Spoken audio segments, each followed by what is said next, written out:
بارزانی و بزوتنەوەی ڕزگاری خوازی کورد. نووسینی مەسعود بارزانی بەرگی یەکەم 1930 بۆ 1950. شۆڕشی بارزان 1943 بۆ 1945.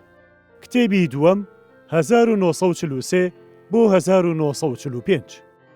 بەشی پێنجەم لیژنەی ئازادی و ڕێکەوتن لەگەڵ کۆمەڵی هیوا. پێکێنانی لیژنەی ئازادی. بارزانی تەقەلایەکی زۆریدا لێکدان ڕوو نەدا. چی لە کاتی چاوپێکەوتنی بەرپرسان و چێ بەو نامانەی دەیناردن بۆ ئەوەی حکومەت ئەو بەڵێنانە بێنێتە دی کە دابوونی. بەڵام حکومەت نە بە قسەی کرد و نە هیچ هەنگاوێکی باشی هاوێشت. بەگرێ هەر خەریکی خۆسازدانی سوپایی بوو. وانە بێ بارزانی ئاگای لە نەخشە و نیازەکانی حکومەت نەبوو بێ. چونکە لە ڕاپەڕینی 1943 و دەرسەکانی ئەوسا ئەزمموی وەرگرت بوو. بۆیە بڕیاریدا هەنگاوێکی وا بەهاوێژێ لەگەڵ ئەم بارودۆخەدا بگونجێ. پاش ئەوەی کارەکەی خستە بەردەمی شێخ ئەحمەدی بارزان و ئامۆژگاری پێویستی لێ وەرگرت. لەگەڵ ئەفسەرە ئازادەکاندا کۆبووە و بڕیارێکی مێژووییاندا. لە 15/1945دا پاش کۆمەڵێک کۆبوونەوەی چڕۆپەر بارزانی لەگەڵ ئەفسەرە هاوڕێکانیدا بڕیاریاندا لیژنەی ئازادی پێک بێت و بە سەرۆکایەتی بارزانی خۆی بێت و ئەم بەرنامەیان بۆ دانا. یەکەم، ڕزگاری کوردستان و ئازادکردنی لە زوڵم و زۆرداری. دووەم، پێکێنانی دەستەی چەکدار بۆ پاراستنی کوردستان. سێیەم، تەقەلادان بۆ ئاشتی گشتی نیشتیمانی. چوارەم، پێکێنانی پەیوەندی برایانە لەگەڵ و حیزب و ڕێکخراوە نیشتیمانی و ئازادی خوازەکانی گشت ناوچەکانی کوردستاندا. پێنجەم، گەیاندنی دەنگی گەلی کورد و زۆر لێکراویەکانی بە هەمووڕای گشتی دنیا و دەوڵەتان بەهۆی باڵیۆزەکانی دەوڵەتانەوە لە بەغدا. شەشەم، ڕیسواکردنی سیاسەتە دوژمن بە گەلی کوردەکەی حکوومەتی بەغدا لە ناو چینەکانی گەلدا لە ڕێی کەرەستەکانی ڕاگەیاندنەوە و داوای لێبێتەکردن بەندەکانی ئەو ڕێکەوتنی ساڵی 1943 جێبەجێ بکە کە شەڕی پێ ڕاگیرە. گەلی کورد ئەم هەنگاوی بە شادیەوە وەرگرت و لیژنەکە پشگیریەکی بربڵاوی لەلایەن هەموو گەلی کوردستان وەرگرت. بە تایبەتی لەلایەن لاوان و قوتابیانەوە. یەکەم کاری لیژنە نامەیەک بوو بۆ حکوومەتی عێراق کە داوای دەکرد داخوازیەکانی گەلی کورد پەسەند بکات و ئەو خۆسازدانی سوپایی تێک بدرێت. وێنەی ئەم نامەیەدرا بە هەموو باڵیۆزەکانی بێگانە و ڕۆشنبیرانی عەرەب و کورد بە تایبەتی قوتابیانی زانستگەکان. لە دوویدا لە بەغدا بەیاننامەیەک بە ناوی لاوانی کوردەوە دەرچوو. بە بەربڵاوی هاتە دابەشکردن کە پشگیری تەواوی لە لیژنەی ئازادی دەکرد. وێنەیەکی ئەم نامەیە بۆی هیواش هاتە ناردن کە ئەم هەنگاوە وەکو ژیاننەوەی هیواوە چونکە بوژایەوە و با گورجی هاتەوە مەیدانی تێکۆشان. سەرۆکی حیزبی هیوا نامەیەکی بۆ بارزانی نارد، ئەمە هەندێک لە ناوەڕۆکەکەیەتی. ژمارە 9 ڕۆژی 1945. ڕێزدار بارزانی لە 1945دا دوو کەس لە ئەندامانی حیزبمان ناردەلاتان کە برێتێ بوون لە بروسکە و هەندرێ. نامەیەکی کورتیشمان پێدا ناردبوون. بەڵام بەداخەوە حکوومەت بە کارەکەیانی زانی بوو بۆیە لە هەولێر گەڕابوونەوە.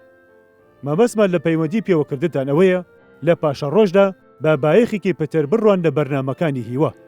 چونکە ئاشکرایە هەر بزوتنەوەیەکی نەتەوایەتی ئەگەر ڕێبازێکی ئاشکرا و بەرنامەیەکی دیاری نەبێ تووشی تێکشکان دەبێت. وەکو دەشزانن بزوتنەوەی بەهێز پێویستی بەڕابەری ئازاد و باسکی بەهێزی سیاسی و سوپایی هەیە. باسکی سیاسی دەبێ پێویستیەکانی پاراستن و پەیوەندی بە دۆستان و دانانی بەرنامی سیاسیەوە دابین بکە.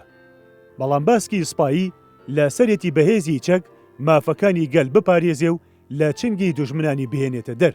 هەموو دنیا بەم ڕێبازەدا دەڕۆ. بۆیە پێشنیاز دەکەین یەکەم ئاگاداری هەڵسوکەوتی یەکتر بین و ئاگاداریەکانمان ئاڵوگۆڕ بکەین. دووەم بۆ یەکگرتنی ڕێکخراوەکانی حیزبی هیوا و لیژنەی ئازادی کار بکەین و مەڵبەندی سەرکردایەتی لە بارزان بێت. ئیمزا سەرۆکی حیزبی هیوا. وەڵامی لیژنەی ئازادی بۆ هیوا. ژمارە 1 ڕۆژی 15/1945. یەکەم نامەی ژمارە 9 ڕۆژی 31/1945مان وەرگرت و لێی تێگەشتی. دووەم لەم کاتەدا بەباشی نازانین بنکەی هیوا بۆ بارزان بێتە گواستنەوە. سێیەم گومان لەوەدانیە کە ڕزگارکردنی کوردستان پێویستی بە ئامادەیی و فیداکاری هەیە. سپاس بۆخوا کە بڕوا متمانەی تەواوی بە ئێمە داوە بە ڕەوابوونی کێشەی گەلەکەمان و ئامادەی فیداکارین لە پێناویدا. چوارەم، من خۆم و هاوڕێکانم لە لیژنەدا بڕیارماندا گەڕانێک بە هەموو کوردستاندا بکەین بۆ ڕوونکردنەوەی بەرنامەکانمان. پێنجەم، داوا لە لقەکانی کۆمەڵە دەکەین دەنگ و باس و ئاگاداریەکانی مەڵبەندی هیوامان زوو بە زوو پێ ڕابگەێنن. شەشەم، داوا لەو برادەرانە دەکەین کە بڕیاریان داوە بچنە ڕیزی شۆڕشەوە. هەر ئێستا بڕۆن چووکە کاتی هاتووە. حەوتەم، لەگەڵ دەستپێکردنی شۆڕشدا بەیاننامە و دەنگ و باز لە گوند و شارەکانی کوردستاندا بڵاو بکەنەوە بە بەردەوامی. هەشتەم، تکایە لە هەموو شارەکاندا یەکێک بکەن بە بەرپرسی پەیوەندی لە ناوماندا. نۆیەم، تکا لە مەڵبەندی کۆمەڵەی KHK دەکەین تایبڕاتەرێکمان بۆ بنێر. داوای دیمان کردبوو مۆرێکمان بە ناوی دەستەی ئازادیەوە بۆ بنێرێ، تکایە پەلەی لێ بکەن. دەیەم، وەکو زانیومانە هەندێک کەس بە ناوی ئێمەوە دێنە لاتان. تکایە هەر کەس مۆر و ڕەمزی ئێمەی پێ نەبێ وەری مەگرێ. 11، شێوەی پەیوەندی لەگەڵماندا بەم شێوەیە دەبێ: ئەلف، هەولێر، شاقلاوە، ڕەواندز، مەزنە، شێتنە، بارزان. با، هەولێر، شاقلاوە، خەلیفان، سرێشمە، ڕێزان، بارزان. جیم، مووسڵ، ئاکرێ، بلا، بارزان. دال، مووسڵ، دهۆک، ئامێدی، بارزان. 12، ئێمە باش ئاگادارین کە حکوومەت بە هەموو شێوەی فێڵ و تەڵەکە دەیەوێ کێشەکانمان بێ بایەخ بکات و بارزان لە کوردستاندا ببڕێ. کێشەی ئێمە هەمومان یەک شتە و دوو کێشەمان نییە. مەبەستمان ڕزگارکردنی کوردستانە و هیچی تر. بۆیە پێویستە وریای ئەم فێڵە بین. 13، بۆ پوچەڵکردنەوەی ئەم نەخشەیی حکوومەت تکایە بنکەکانتان گورس بکەنەوە بۆ بەرپەرشدانەوەی حکوومەت. تکایە بەردەوام ڕۆژنامە و کۆوارمان بۆ بنێرن. 14، تکایە ڕادیۆیەکمان بۆ بنێرن تا ئاگامان لە هەواڵەکانی دنیا بێ. 15، هاواڵەکانمان لە ڕێگەی لقی بیەوە دەنێرین. تکایە لەمە دوا پەیوەندی پێوە بکەن. 16، تکایە ئەو بەیاننامەیی بۆ پیاوە ناسراوەکانی عێراقا بڵاوی بکەنەوە و ئەوەی تری لێگەڕێن. 17، خۆتان دەزانن کە ژمارەیەک لە تێکۆشەران لێمان کۆبوونەوە و لیژنەی ئازادی لەسەرەتی پێداویستیەکان دابین بکە. جا بۆ ئەوی لێهاتووی گەلەکەمان بسەلمێنین، من داوا لە هەموو کوردێکی دڵسۆز دەکەم دەستی یارمەتیمان بۆ درێژ بکە و هیوادارم حیزبی هیوا لە کۆکردنەوەی پیتاکدا دەوری هەبێ. 18، وەکو دەبینم لقی ئێساردە لە کاتێکدا جاران وریاترین لق بووە و هەموو لایەک بە ئافرینەوە تەماشایان دەکرد. تکایە پەیوەندیان پێوە بکەن با بگەڕێنەوە سەر چالاکیەکەی جارانیان. هیوادارم پەیوەندیمان بەردەوام بێت. سەرۆکی لیژنەی ئازادی مستەفا بارزانی. گەڕانی مستەفا بارزانی بە ناوچەی برادۆست و باڵکدا. لە ناوەندی شوباتدا بارزانی سەردانی ناوچەی برادۆست و باڵکی کرد و توانی ناکۆکی نێوان مەحموود بەگ و کوڕانی سەید تەها چارەسەر بکات. پاشان گەڕانەکەی درێژە پێدا بۆ ناوچەی باڵک. گوندەکانی بێشە و ڕۆست و ڕەشدوور و دەرگەڵی بەسەر کردەوە و کۆبوونەوەیەکی گرت. هەموو سەرۆکۆزەکانی باڵک لە وەڵاژ لە ماڵی محەممەد ئاغا خڕبوونەوە و لەوێ بەڵێنی هاوکاری لێوەرگرتن. پاشان هاتەوە گوندی شێتنە لەسەر داواکاری خەڵکی ناوچە بۆ پێگەیشتنی ناوچەکانی ڕەواندز و باڵک و برا دۆست. 2 ڕۆژ لە ماڵی سادق بابووی برازای مایەوە کە ناردبووی بۆ گوندی شێتنە، هەرچەندە سادق لاوێک بوو لە سەرەتای تەمەنیدا، بەڵام ڕەوشی سەرکردایەتی تێدا بوو، گەژ لایەک ڕێزیان بۆی هەبوو. بە پێی گێڕانەوەی محەممەد عیسا کە لەگەڵ بارزانیدا بوو، لەم گەڕانەدا گەڕانەکە لە ناوەندی شوباتدا بووە، نەک لە ناوەندی ئاداردا، وەکو کتێبی مێژووی شۆڕشەکانی کوردی ئەلا ئەدین سەجادی دەڵێ. پێم وایە گێڕانەوەکەی محەممەد عیسا ڕاسترە، بە تایبەتی نامەکەی مستەفا خۆشناو کە بۆ بارزانی نووسیوە ڕۆژی 18 بووە و ئەوە دووپات دەکاتەوە کە ئەو کاتە لە بارزان بوو. کۆبوونەوەیەکی گرنگی لیژنەی ئازادی. بارزانی پاش هاتنەوەی لە گەڕانەکەیدا لە دوادواییەکانی شوبات کۆبوونەوەیەکی لەگەڵ ئەندامانی لیژنەی ئازادیدا کرد و محەممەد مەحموود قودسی و جەلال ئەمین لە 10 داگەیشتنە لیژنەکە و نامەیەکی هیوایان پێبوو بۆ بارزانی، دەقی نامەکان نەهاتۆتە سانی. لەو کۆبوونەوەیەدا ئەم بڕیارانە هاتنەدان. یەکەم، دانانی مستەفا خۆشناو بۆ سەرکردایەتی بەرەی مێرگەسۆر ڕەواندز کە محەممەد قودسی هاوکاری بێ. دووەم، دانانی عیزەت عەبدولعەزیز بۆ سەرکردایەتی بەرەی ئامێدی، عەبدولحەمید باقر یارمەتی بدا. سێیەم، دانانی شێخ سلێمان بارزانی بۆ سەرکردایەتی بەرەی ئاکرێ، ئافسەرێک یارمەتی بدە. چوارەم، ئەم سەرکردایەتیانە دێنە بەستنەوە بە سەرکردەی گشتی هێزەکانی شۆڕش مەلا مستەفا بارزانی. سەرکردەکان بەرەو ناوچەکانی خۆیان ڕۆیشتن تا بارودۆخی ئەوێ بزانن و خۆ ساز بکەن بۆ پارێزگاری و راپۆرتیش بدەن بە سەرکردایەتی گشتی. فەرمانی توندیان پێدرا کە هیچ بزوتنەوەیەکی سوپا پێک نهێنن و تەنیا حەقی بەربەرەکانی بپارێزن. سەرکردایەتی لە سەرەتای ئاداردا نامەیەکی هیوای پێگەیشت دەڵێ هێزەکانی سوپا لە 5 ئادارەوە هەتا 14 ئادار دەست دەکا بە داگیرکردنی شوێنە استراتیجیەکان لە بەرەی ڕەواندز. وەکو چیای قەلەندەر و برادۆست بابیانی خۆبادانی ئاساییەوە. لەگەڵ وەرگرتنی ئەم نامەیەدا بارزانی فەرمانێکی ئاشکرای بۆ مستەفا خۆشناو نارد ئەمە دەقەکەیەتی. بۆ مستەفا خۆشناو فەرماندەی بەرەی ڕۆژهەڵات.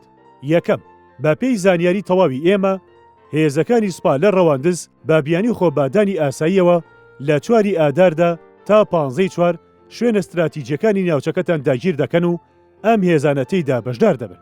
لیوای چوارەم، هێزی زرێپۆش، هێزی تۆپخانی چیایی پێوانە 3-7 ملیم، هێزی ئەندازیاری، هێزی مەیدان، ڕێی دەچێ هێزێکی پۆلیسی گەڕۆک بە ئەندازەی لیوە.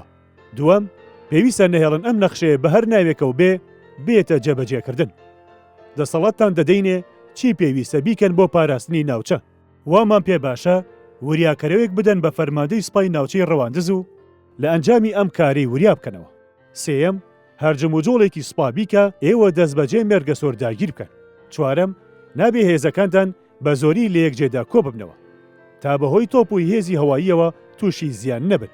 پێنجەم، گوندەکان چۆڵ بکرێن و دانیشتوان بچنە دەوروبەری گوندەکانیان تا ئاگایان لە ماڵ و حاڵیان بێ. لە هەموو گوندێک لیژنێک بێتە دانان. شەشەم، هەتا باڵەفڕ زۆر نزم نەبێتەوە تا قەیلێ نەکرێ. حوتەم، لیژنێکدا بندرێ بۆ کاری دیلەکان و گەیاندنیە بۆ بارەکەی سەرکردایەتی گشتی. هەشتەم، لە ڕووداویل ئاگادارمان بکەنەوە و پێمان ڕابگەێنن ئاخۆ ئەم نامێتان پێگەیشتووە. 1945 سەرکردەی گشتی هێزەکانی شۆڕش مستەفا بارزانی. مستەفا خۆشناو ئەم ئامۆژگاریانی بەجێهێنا و وریاکەرەوەیکی بۆ ڕەفیق عارف سەرکردەی سوپایی ناوچەی ڕەواندز نارد. وریای کردەوە لە هەرجم و جۆڵێک کە بیکە. لە 5 سێدا وەڵامی بۆ هاتەوە کە نیازی هیچ بزوتنەوە و گۆڕانکاریکیان نییە. بارزانی بەم شێوەیە دەست پێشخەری لە دەستی حکوومەتێنایە دەرێ. نامەیەکی تر بۆ هیوە. هەندێک لە نامەی ژمارە 4 ڕۆژی 1945 کە لێژنەی ئازادی بۆ هیوای نووسیوە. یەکەم، دەسەڵات دەدەین بە حیزبی هیوە هەر بەیانێک بە باشی بزانێت دەری بکە. دووەم، ناردنی نوێنەر لە لقەکانی هیوەوە بۆ بارزان ماڵبەندی لێژنەی ڕێخستن. سێەم، پەیوەندیکردن بە نوێنەرانی دەوڵەتانەوە بۆ ڕوونکردنەوەی کێشەی گەلەکەمان. چوارەم، تێگەیاندنی ئەوانی دایانەوێ پاڵ بدەن بە شۆڕشەوە بچنە لای پڵنگ ئەو بە ساخی دایانگەنێتە بارزان. پێنجەم، کە شۆڕش دەستی پێکرد دەبێ بەیاننامەی لێژنە لە گشت ناوچەکانی عێراقدا بێتە بڵاوکردنەوە. شەشەم، هەواڵی شۆڕش بە هەموو لایەک بگات بە تایبەتی بە قوتابیان. حوتەم، ئامادەکاری بۆ خۆپیشاندانی ناڕەزایی دەربڕین. هەشتەم، بڕینی هێڵی تەلەفۆن و تێکدانی ڕێگەکان. نۆیەم، لەو کۆمپانیانە بێتە سراواندن کە لەگەڵ حکوومەتدا هاوکارن. دەیەم، نەخشەدانان بۆ داگیرکردن و ڕێخستنی کارەکان بە وردی و خۆتێنەگەیاندنی نوێنەرانی دەرەوەی وڵات. ئەم خۆ ئامادەکردنەی شۆڕژگەڕان بۆ پارێزگاری دەرفەتی لە دەستی حکوومەت دەرهێنا و ناچاری کرد پەیوەندی بە شۆڕژگەڕانەوە بکات و هەوڵ بدات بارەکە ئارام بێتەوە. بەرنامەی شۆڕش گەرشکردنێکی بۆ شەڕ هەڵگیرساندن تێدا نەبوو. لەم قۆناغەدا تەنیا دەویست خۆی قایم کات و ڕێ لە شاڵاوی کتوپڕی حکوومەت بگرێ. پاش دڵنیابوون لە قایمی هێڵی بەرگری لە بەرەی مێرگە سۆر ڕەواندزدا. فەرماندەی بەرە لەگەڵ هاوکارەکەیدا سەردانێکی بەرەکانی برادۆست و باڵەکی کرد. لە نامی مستەفا خۆشناودا بۆ بارزانی کە ڕۆژی 1945 نووسراوە دەڵێ ئەو خۆی سەردانی هەردوو ناوچەکەی کرد لەگەڵ یارمەتی دەرەکەی خۆیدا بە پێچەوانی ئەوەی لە کتێبی نهێنیەکانی بارزان و هەندێک سەرچاوی تردا نووسیویانە. گوایە محەممەد قودسی بە تەنیا سەری هەردوو بەرەکەی داوە. دوای گەڕانەوەی بارزانی بۆ شێتنە کە لە 22/1945دا گەیشت و لە ماڵی سادقدا داوەزی. لەوێ لە 24 سێ بروسکەیەکی لە متەسەریفی هەولێرەوە پێگەیشت داوای کردبوو شوێنێک دیاری بکە بۆ کۆبوونەوە لەگەڵ نوێنەری باڵیۆزگەی بەریتانیادا. بارزانی گوندی شاوراوی دیار کرد، نەک گوندی هاودیان کە لە کتێبی سەجادی و ئەردەڵاندا هاتووە. وەکو محەممەد عیسا و ئەوانی تر بۆیان جێڕامەوە کە لەگەڵ بارزانیدا بوون چاوپێکەوتن ڕۆژی 25 سێ لە ماڵی مەلا یوسف شاوریدا ڕوویدا. کاپتان ستۆکس سینیۆنەری بەڵێوزگەی بەریتانیا شات. مەلا مستەفاش مستەفا خۆشنا و محەممەد قودسی لەگەڵدا بوو. ستۆکس بە بارزانی گوت: بە ناوی باڵیۆزی حکوومەتی بەریتانیا داوات لێ دەکەم. یەکەم، خۆت لە سوپای عێراق نەگەێنی کە خەریکی مەشقی شەڕی چیاییە لە ناوچەی بارزان و بە چاودێری ئەفسەرانی بەریتانیا و بە هاوکاری چەند یەکەیەکی سوپای بەریتانیا بۆ مەشق پێکردنی سوپای عێراق لە شێوەکانی شەڕی نوێدا. دووەم، ئەم مەشقکردنە مابەستێکی سیاسی یا سوپای تێدا نییە و نابێ ئێوە گومانتان بۆشتی وەها بچێ. سێیەم، باڵیۆز بە تایبەتی ئامۆژگاریتان دەکا گوێڕایەڵی فەرمانەکانی حکوومەت بن و لەگەڵیدا ڕێک بکەون. چوارەم، پێویستە ئەفسەرەکان بگەڕێنەوە سەر بازگەکانیان. بارزانی ئاوا وەڵامی دایەوە. یەکەم، دەست پێشخەری تەقەن نابی. دووەم، ئەگەر حکوومەت ئەوانی بەجێهێنا کە لەسەری پێک هاتوین ئێمەش فەرمانبەری حکوومەت دەبین. سێیەم، گەڕانەوەی ئەفسەران بەستراوەتەوە بە ئاسانکاری وەزارەتی بەرگری. چوارەم، لەو کاتەوەی پارچەکانی سوپا لە ڕەواندز بە ناوی مەشقکردنەوە خەریکی داگیرکردنی ناوچەکە بوون، ئێمە گومانمان لا پەیدا بووە. پێنجەم، دوو ڕێگەمان لە بەردەمدایە: یا ئازادی کوردستان یا مردن. ئێمە لە بەڵێن تێر بووین. بۆچی تەنیا لەناو هەموو ناوچەکانی عێراق بارزان دادەنێن بۆ مەشقی سوپا کە خۆشتان دەزانن ئەم ناوچەیە ئاڵۆزە و ئێمە مافی ئەوەمان هەیە گومان بکەین و سازی پارێزگاری لە خۆمانی. دیدارەکە بێ ئەنجام بە کۆتایی هاتوو بڵاوی لێهاتەکردن. چەند ڕۆژ پاشتر سەعید قەزاسی متەسەڕیفی هەولێر داوای دیداری لەگەڵ بارزانیدا کرد. ئەم دیدارە لە گوندی مەزنەدا پێک هات.